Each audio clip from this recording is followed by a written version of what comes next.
নমস্কার, আমি অ্যাস্ট্রো আচার্য সুস্মিতা শাস্ত্রী আবার হাজির হলাম আপনাদের সামনে নতুন কিছু বলবো বলে। আশা করছি আপনারা সবাই ভালো আছেন, সুস্থ আছেন এবং আমার ভিডিওগুলো দেখার জন্য আপনাদের অনেক ধন্যবাদ। আজকে আমি আলোচনা করব কেউ জমি কিনে যে নতুন বাড়ি কিংবা ফ্ল্যাটের কথাই বলছি, ফ্ল্যাট যারা করেন তাদের কথা বলছি, তাদের এবং কিংবা পুরনো বাড়ি রিপেয়ারিং যারা করেন তাদের কথাও বলছি।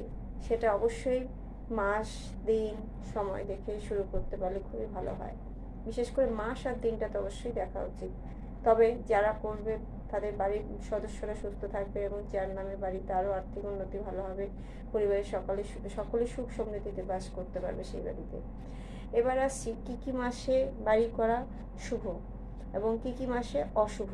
বৈশাখ মাসে যদি আপনারা বাড়ি শুরু করেন তাহলে আপনাদের শুভই হবে, জ্যৈষ্ঠ মাসে অশুভ হবে, আষাঢ় মাসেও শুভ হবে, শ্রাবণ মাসে অত্যন্ত মঙ্গলজনক হবে।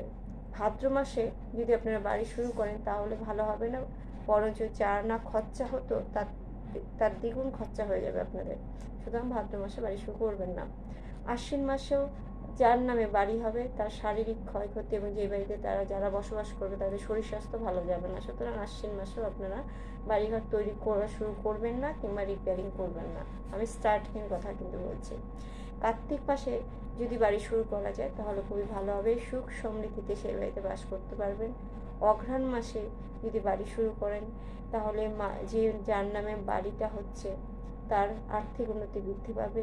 পৌষ মাসে যদি আপনারা বাড়ি শুরু করেন কিংবা রিপেয়ারিং করেন তাহলে নানান ধরনের ক্ষয়ক্ষতি হওয়ার সম্ভাবনা আছে। মাঘ মাসেও যদি শুরু করেন সেটাও অশুভ হবে, শুভ হবে না। ফাল্গুন মাসে শুভই হবে, ফাল্গুন মাসে আপনারা শুরু করতেই পারেন, রিপেয়ারিংও করতে পারেন। চৈত্র মাসে একদমই করবেন না, খুবই খারাপ, অশুভ।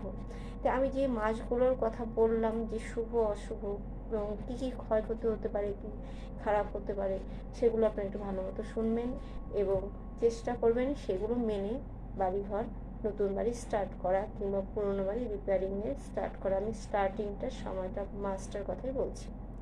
তো আমার ভিডিওটা কেমন হলো অবশ্যই কমেন্ট করে জানাবেন, লাইক করবেন, শেয়ার করবেন, আর যারা সাবস্ক্রাইব করেননি এখন পর্যন্ত তারা প্লিজ সাবস্ক্রাইব করবেন। নমস্কার, আসছি।